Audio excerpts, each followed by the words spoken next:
Assalamualaikum warahmatullahi wabarakatuh. Alhamdulillahi wa kafa.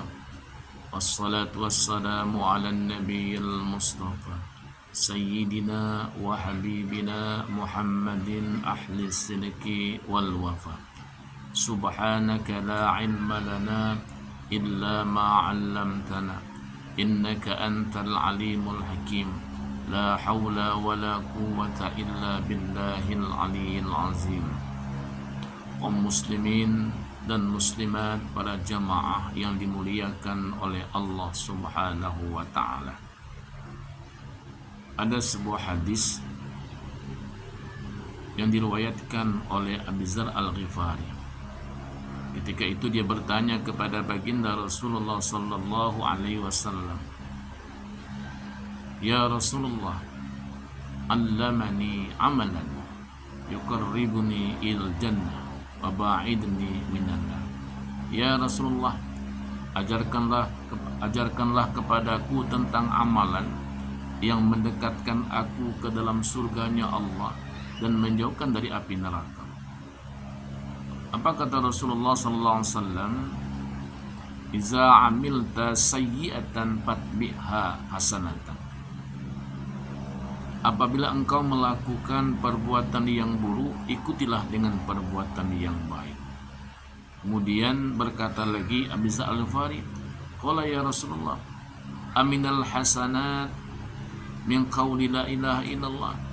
Di antara perbuatan yang baik itu apakah termasuk berkata la ilaha illallah?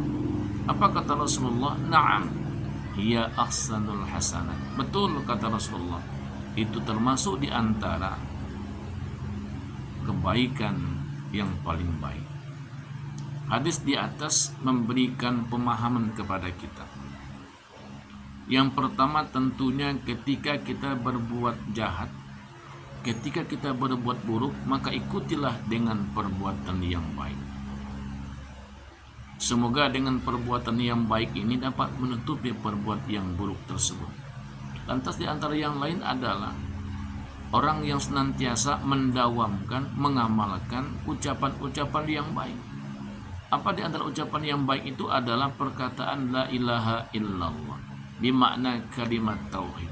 La ilaha illallah, la ma'buda illallah. Tidak ada yang kita sembah kecuali Allah Subhanahu wa ta'ala. Berdasarkan hadis di atas, ada sebuah kisah yang menceritakan kepada kita. Suatu ketika ada seorang laki-laki yang berada di padang Arafah, di mana di sebelah tangannya ada 7 butir batu. Ketika itu dia menyampaikan kepada batu itu, "Wahai batu, engkau ini jadi saksi di hadapan Allah Subhanahu wa ta'ala." Kenapa? Karena aku bersaksi, aku melafalkan kalimat la ilaha illallah, tiada Tuhan selain daripada Allah, dan Muhammad itu adalah utusan Allah Subhanahu wa ta'ala.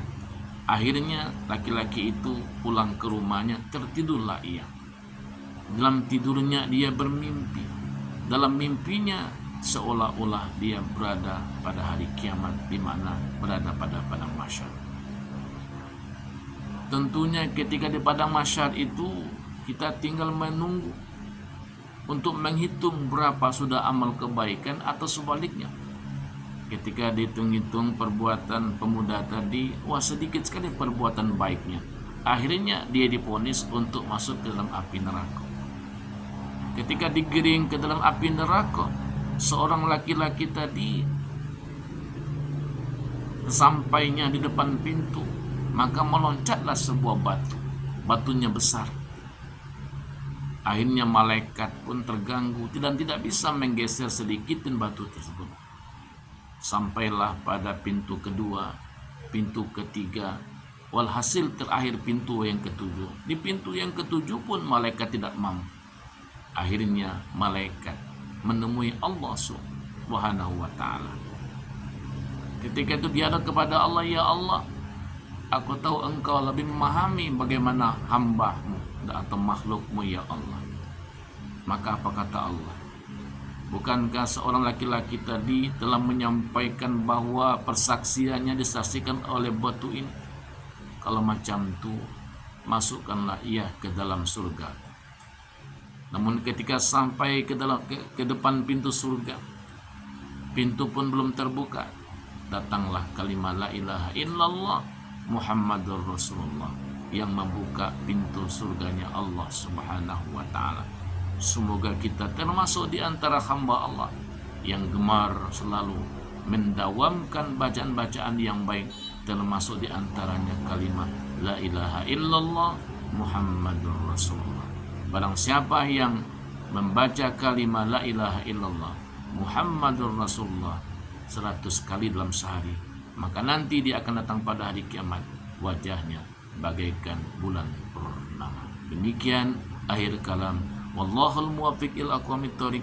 Wassalamualaikum warahmatullahi wabarakatuh.